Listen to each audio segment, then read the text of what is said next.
বিসমিল্লাহির রহমানির রহিম। চাওলাই মহিলা কলেজের অনলাইন ক্লাসের দ্বাদশ শ্রেণীর সকল শিক্ষার্থীকে জানাই স্বাগত। আজকে আমরা দ্বাদশ শ্রেণীর তথ্য যোগাযোগ প্রযুক্তির অধ্যায় নম্বর 4 এর HTML এর ফরম্যাটিং পার্ট 4.2.5 পার্ট নাম্বার 1 অর্থাৎ HTML এর বিভিন্ন ট্যাগ দিয়ে যে বইয়ে যে উদাহরণগুলো দেওয়া আছে আমরা প্র্যাকটিক্যালি শেখার চেষ্টা করব। তো গত ক্লাসে আমরা যে ট্যাগগুলো নিয়ে আলোচনা করছি, আশা করি এই ট্যাগের মধ্যে তোমাদের HTML এর যে ট্যাগগুলো নিয়ে আলোচনা করছি এগুলোর মধ্যে তোমাদের আশা করি সমস্যা থাকার কথা না। চলো আমরা শুরু করি। প্রথমে আমরা উদাহরণ 1 অর্থাৎ প্যারাগ্রাফ আকারে কোনো কিছু কিভাবে লিখতে হয় সেটা আমি দেখাবো। যদিও আমি গত ক্লাসে তোমাদেরকে দেখিয়েছিলাম। তাহলে আমাদের এই HTML কোডিং করার জন্য আমাদেরকে যে ফরম্যাটটা আছে, আমি যে ফরম্যাট অনুযায়ী আমাদেরকে লিখতে হবে ওই ফরম্যাটটা আমি অলরেডি নিয়ে আসছি। তো এখন আমি যদি প্যারাগ্রাফ আকারে যদি কোনো কিছু লিখতে চাই, খেয়াল করো, তাহলে কি করতে হবে? পি প্যারাগ্রাফের জন্য ফন্টটা চেঞ্জ করতে হবে ইংলিশ। হ্যাঁ, তাহলে প্যারাগ্রাফ তার মানে হলো কি, প্যারাগ্রাফের জন্য হচ্ছে কি পি ট্যাগ ইউজ করতে হবে। যেমন T H I S, this is a book, B double O K book, বা ডট ডট ডট আমি হাবিজাবি লিখলাম। আবার আমি কি করলাম? প্যারাগ্রাফটা শেষ করলাম, ক্লোজিং। হ্যাঁ, তাহলে এরপরে আমি যদি আরেকটা লাইন যদি আরেকটু নিচে লিখতে চাই প্যারাগ্রাফ আকারে, যে একটা জিনিস আমি কি করলাম? লিখলাম। আবার আমি কি করলাম? অর্থাৎ পি যেটা আছে এটা কি করলাম? শেষ করলাম। তাহলে আবার দেখা যাক আমাদের আউটপুটটা আমাদেরকে কেমন দেখায়। আমরা এটা একটু দেখি। হ্যাঁ, দেখছো? আমি অর্থাৎ যতটুকু আমি যে সিস্টেমে লিখবো ওরা আমাকে কি করবে? ঠিক ওই সিস্টেমে কি করবে? দেখাবে। আচ্ছা, এরপরে উদাহরণ নাম্বার 2 এ দেওয়া আছে যে বিআর কমান্ড ব্যবহার করে HTML। বিআর মানে হচ্ছে কি? ব্রেক। অর্থাৎ এক লাইন থেকে আরেক লাইনে কিভাবে যাব সেই ব্রেকটা বিআর ট্যাগ যেটা আছে এটা আমরা দেখেছিলাম। এটা নিয়ে আমার মনে হয় আলোচনা করার প্রয়োজন নেই। এরপরে যেটা দেওয়া আছে एग्जांपल বিআর ট্যাগ, আর এরপরে যেটা আছে সেটা হলো উদাহরণ 3। উদাহরণ 3 এ বিআর কমান্ড ব্যবহার করে HTML যেই কোডটা দেওয়া আছে এটা আমরা একটু এরপরেও দেখি। যেমন খেয়াল করো, নেম লিখলাম। এরপরে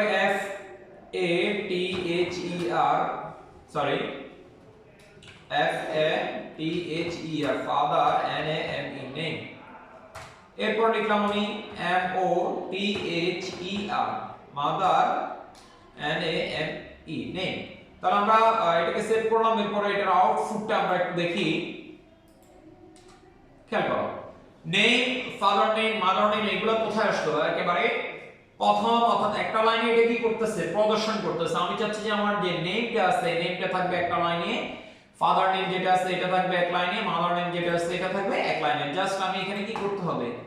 বিআর যে কমান্ডটা দেওয়া আছে এটাকে দিয়ে দিলেই আমার কি হবে? অর্থাৎ প্রত্যেকটি যেমন নেম বলো, ফাদার নেম বলো, এরপরে মাদার নেম বলো, সবগুলো কোথায় আসবে? নিচে নিচে চলে আসবে। দেখা যাক আমরা আউটপুটটা একটু দেখি। হ্যাঁ, দেখছো? তার মানে নেমও চলে আসছে অলরেডি, ফাদার নেমও আলাদা লাইনে চলে আসছে, এরপর হলো কি মাদার নেমও চলে আসছে। আচ্ছা, যাক, এরপরে আসি আমাদের উদাহরণ 4। উদাহরণ 4 এ ফন্ট, অর্থাৎ একটা ফন্ট আমি কিভাবে নির্ধারণ করব বা একটা ফন্ট আমি কিভাবে লিখব সেটা দেখানোর চেষ্টা করব। যেমন আমি আমি এখানে লিখলাম যে নেমের জায়গায় আমি নাম লিখবো, নাম লিখবো। এরপরে আমার এখানে ফাদার নেমের জায়গায় লিখবো পিতার নাম, এরপরে মাদার নেমের জায়গায় লিখবো হচ্ছে মাতার নাম। দেখা যাক এটা আমরা করার একটু চেষ্টা করি। এটার জন্য আমাদেরকে যে ট্যাগটা অর্থাৎ ইউজ করতে হবে, এটার জন্য আমাদেরকে ট্যাগ ইউজ করতে হবে font face. Font face, F O N T, font কি বললাম, face, F A C E, font face. Font face লিখে এটা আমাদেরকে, যেমন আমাদের বাংলার জন্য আমাদের যেটা সেটা হলো কি সুটনি এমজি। বাংলার জন্য আমাদের অর্থাৎ বাংলা ফন্ট যেটা আমরা যে এমএস ওয়ার্ডে যে লিখি সেটা হলো কি সুটনি এমজি। তাহলে S U T O double N Y, Sutonny M J, Sutonny M J. আচ্ছা, সুটনি এম জে এটা লিখলাম, দেখা যাক হয় কিনা। যেমন আমি যদি এখানে লিখি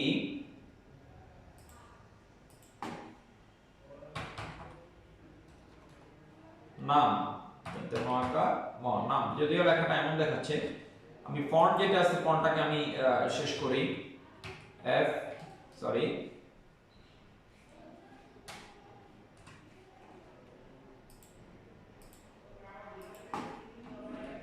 এফ ও এন্টি। ফন্টটা আমার অলরেডি কি শেষ, কিন্তু ফন্টটা শেষ করতে হলে অবশ্যই আমাকে কি করতে হবে, স্ল্যাশ দিয়ে মূলত আমাকে অর্থাৎ এটা কি করতে হবে, শেষ করতে হবে। দেখি একটু, সরি আসে নাই এটা।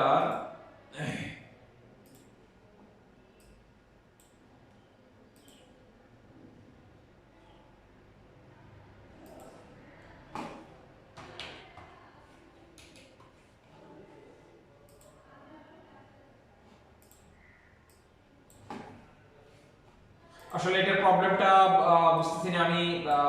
নেক্সট পে আগাই, অর্থাৎ এটা আমি নেক্সট ক্লাসে তোমাদেরকে দেখানোর চেষ্টা করব, অর্থাৎ বাংলা ফন্ট কিভাবে ইউজ করা যায় এটা আমরা লেখার জন্য চেষ্টা করব। এখন আমরা যেটা দেখব সেটা হলো অর্থাৎ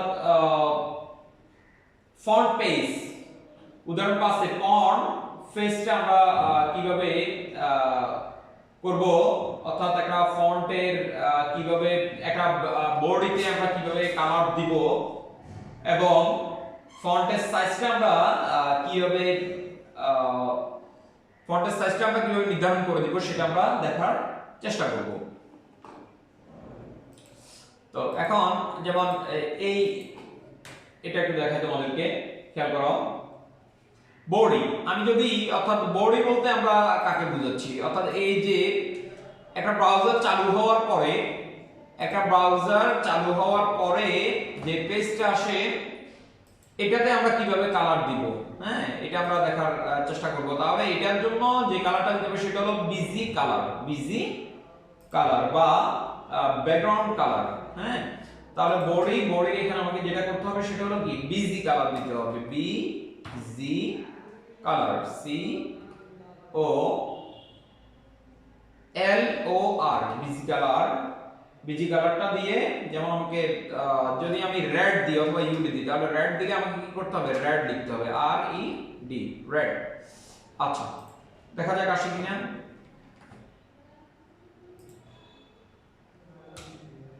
হ্যাঁ, এটা আসছে, এটা অলরেডি বিজি কালার যেটা আসছে এটা অলরেডি কি চলে আসছে। তাহলে বডিতে অর্থাৎ আমার একটা পেজ, যে পেজটা আমি ওপেন করব, কাজ করার পর যে পেজটা আমি দেখবো সেটার বডিতে আমি কিভাবে কালার দেব সেটা তো কি, সেটার জন্য কি ব্যবহার করতে হবে, বিজি কালার। যেটা যেই বিজি কালার যে অ্যাট্রিবিউট আছে, অর্থাৎ এই অ্যাট্রিবিউটটা আমাকে কি করতে হবে, ইউজ করতে হবে। বিজি কালার এটা আর কোনো এটা আবার শেষ করতে হবে না। এখন আমি দেখি ফন্ট সাইজ, অর্থাৎ একটা ফন্টের কিভাবে সাইজ দেওয়া যাবে। যেমন আমি এখানে লিখলাম name, N A M E, name. অর্থাৎ এটা আমি যখন প্রদর্শন করব, একটু খেয়াল করো, আমি যখন এটা দেখাবো নেমটা অনেক বড় আসছে, আমি চাচ্ছি যে এটাকে আরো ছোট করে দিব। তাহলে এটার জন্য যেটা করতে হবে সেটা হলো ফন্ট সাইজ যেটা আছে সেটা আমাকে কি করতে হবে, উল্লেখ করে দিতে হবে। তাহলে আমরা দেখি অবশ্যই কাকে, নেমকে আমি, নেম যেটা আছে নেমটাকে আমি কি করব, ছোট করব। নেমটাকে আমি কি করব, ছোট করব। দেখা যাক তাহলে এটার জন্য যেটা লিখতে হবে সেটা হলো কি font, F O N T, font S I Z E, size equal double quotation, font সাইজটা আমি দিয়ে দিলাম কত, ধরো যে 2 দিয়ে দিলাম। হ্যাঁ, 2 দেওয়ার পরে এটাকে আমি কি করতে পারবো, আবার ফন্ট যেটা আছে এই ফন্ট নামক যে কিওয়ার্ডটা আছে এটা আমাকে অবশ্যই ট্যাগটা আছে এটা আমাকে অবশ্যই কি করতে হবে, শেষ করতে হবে। দেখা যাক এটা আসছে কিনা। আচ্ছা দেখি এটা আমি যদি 10 দিয়ে দিই এটা আসলে কি আসবে আমি একটু দেখি। ঠিক আছে, তাহলে আমাদের এখানে আমি ইচ্ছা করলে এটা কি করতে পারবো, ছোট করতে পারবো অথবা কি করতে পারবো, অর্থাৎ এটাকে আমি ছোট করতে পারবো অথবা এটাকে ইচ্ছা করলে কি করতে পারবো, বড় করতে পারবো। এখন আমি চাচ্ছি যে আমার এই নেম যেটা আছে নেমটা আমার কি কি হিসাবে আসলো, অর্থাৎ এটা একটা কালার, অর্থাৎ এটা একটা কালার আসলো। আমি চাচ্ছি যে কালো একটা কালার আসলো, আমি এটাকে চাচ্ছি যে হোয়াইট দিব অথবা রেড দিব অথবা ইয়েলো দিব। তাহলে আমি ইচ্ছে করলে যে কোনো একটা কি করতে পারবো, করতে পারবো। দেখা যাক এটা দুই সিস্টেমে করা যায়। এটা দেখি আমি একটু colour F O N T, font C O L O R, font colour equal double quotation, আমি যদি এটাকে হোয়াইট অর্থাৎ W H I T, white, তাহলে এটাকে যদি আমি সাদা করতে, অর্থাৎ আমি চাচ্ছি যে নেম যেই নামটা আমি লিখলাম এটাকে আমি কি করতে চাচ্ছি, অর্থাৎ সাদা করতে চাচ্ছি। দেখা যাক যদি আসে আর কি। হ্যাঁ, চলে আসলো। তাহলে আমাকে কি করতে হবে, আমি একটা ফন্ট অর্থাৎ একটা লেখাকে আমি ছোট থেকে বড় আকারে করতে পারবো। এটার জন্য আমাকে যে একটা ইউজ করতে হবে সেটা হলো ফন্ট সাইজ। তাহলে ফন্ট সাইজটা যদি আমি 10 এর জায়গায় যদি আমি খেয়াল করো যদি আমি এখানে 7 দিয়ে দিই তাহলে আমার ফন্ট সাইজটা অলরেডি কি হয়ে যাচ্ছে, ছোট হয়ে যাচ্ছে। তাহলে একটু খেয়াল করি। হ্যাঁ, এটা আসলে অনেক সময় ব্রাউজারের প্রবলেমের কারণে এই প্রবলেমটা দেখা দেয়। আমি যদি দেখা যাক যদি 12 দিয়ে দিই দেখা যাক এটা আর বড় হয় নাকি।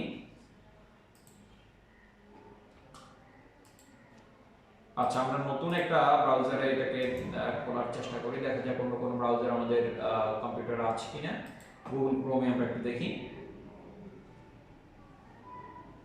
হ্যাঁ, খেয়াল করো এখানে আবার একটাতে আসবার ছোট আসছে, আবার এটাতে কিন্তু ইন্টারনেট এক্সপ্লোরার যেটা আছে এটা অনেক সময় কি করে, ডিস্টার্ব করে। হ্যাঁ, তাহলে আমরা দেখি একটু এটাকে 8 করে দিই।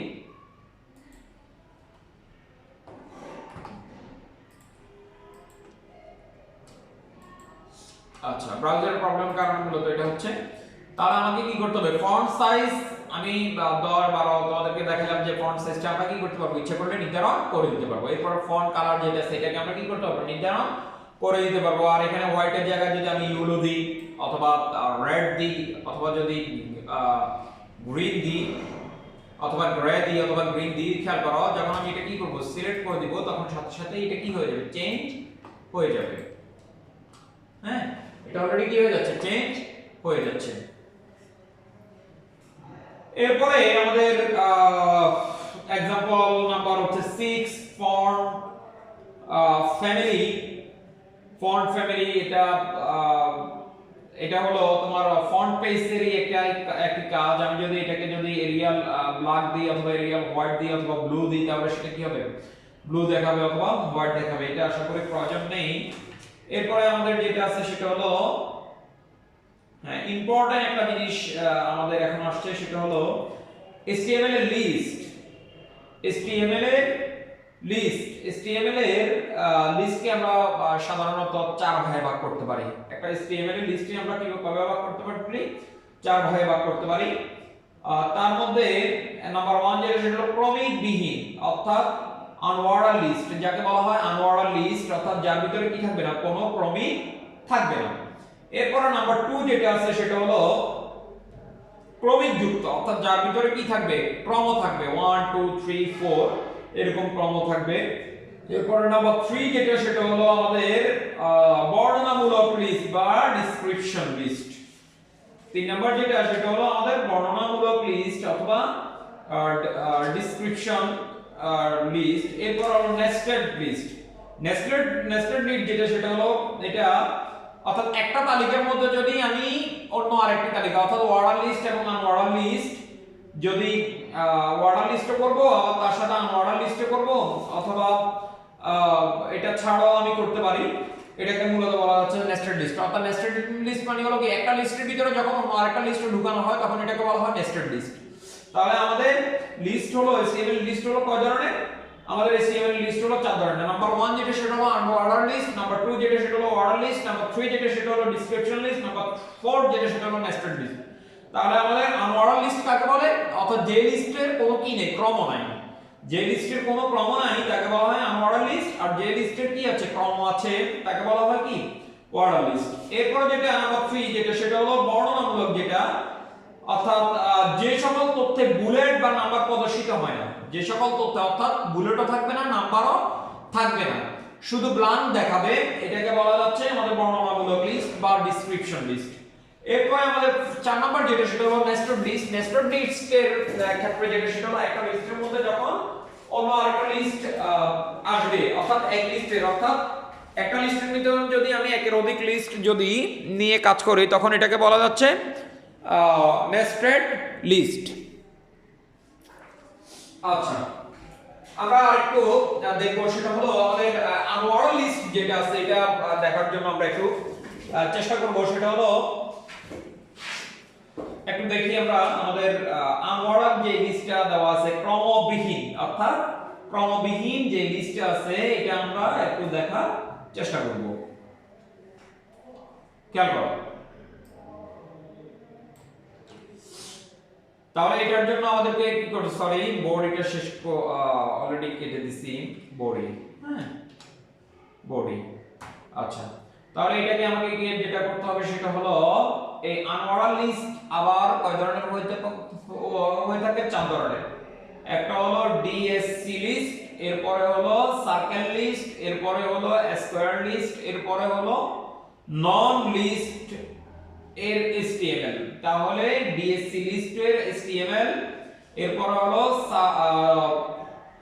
সার্কেল লিস্ট, এরপর হলো স্কয়ার লিস্ট, এরপর হলো নন লিস্ট, অর্থাৎ যেটার ভিতরে কোনো ই থাকবে না, অর্থাৎ স্কয়ার বলো বা সার্কেল বলো এগুলা থাকবে না। আমার মনে হয় আমাদের আজকে যতটুকু পর্যন্ত দেখলাম এতটুকু নিয়ে আমাদের ট্রাই করাটা উচিত হবে।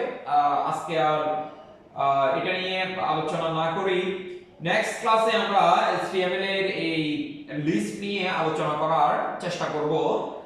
তার ভিতরে আমরা unorder list, order list, description list এবং নেস্টেড লিস্ট যেটা আছে এটা নিয়ে আমরা আলোচনা করার চেষ্টা করব। আজকে এতটুকু পর্যন্ত থাক, সবাই ভালো থাকো, সুস্থ থাকো, নেক্সট ক্লাসে দেখা হবে। যদি কারো যতটুকু পর্যন্ত আমি ক্লাস নিয়েছি, অর্থাৎ যতটুকু পর্যন্ত প্র্যাকটিক্যাল আমি দেখাইছি তোমাদেরকে, এটার ভিতরে যদি এর মধ্যে যদি তোমাদের কোনো প্রবলেম থাকে তাহলে সেটা অবশ্যই কমেন্ট বক্সে লিখবা। আমি চেষ্টা করব তোমাদেরকে তোমাদের প্রশ্নগুলোর আনসার করার জন্য এবং তোমাদের প্রবলেমগুলোকে সলভ করে দেওয়ার জন্য।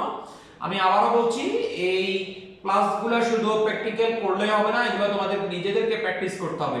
আর প্র্যাকটিস যদি না করো তাহলে সেই ক্ষেত্রে কিন্তু এটা তোমরা এটার সঠিক যে ফলাফল বা তোমরা এটা থেকে কোনো জ্ঞান অর্জন করতে পারবে না। অবশ্যই তোমরা এটা কি করবা, প্র্যাকটিক্যালি কাজ করবা। কারণ আমি তোমাদেরকে অলরেডি এই যে HTML এই কোডগুলো লেখার জন্য যে সফটওয়্যারটা আছে সেটা আমি অলরেডি তোমাদেরকে বলে দিয়েছি এবং তোমাদেরকে ক্লাসে ওইটা দেখাইছি। এবং তোমাদেরকে আমার মনে হয়, আমার যতটুকু মনে পড়ে যে তোমাদের সেকেন্ড ইয়ারে সরি ফার্স্ট ইয়ারে যখন HTML এর এই সফটওয়্যারে যখন আমি পদার্পণ করছিলাম বা ঢুকেছিলাম তখন আমি তোমাদেরকে লিস্ট নিয়ে অবশ্যই আলোচনা করছি। তো এরপরেও কারণ আজকে করোনার মধ্যে তোমরা পড়াশোনা এত বেশি আমার মনে হচ্ছে না, ক্লাসে আসলে ক্লাস করার পরে যেরকম তোমরা পড়াশোনা করতাও ওইরকম মনে হচ্ছে, আমার পড়াশোনা করছে না। তো অবশ্যই প্র্যাকটিস করবা, প্র্যাকটিস করা ছাড়া এই চ্যাপ্টারটা কোনোভাবেই করা সম্ভব না এবং বোঝাও সম্ভব না। সবাই ভালো থাকো, সুস্থ থাকো, আল্লাহ হাফেজ।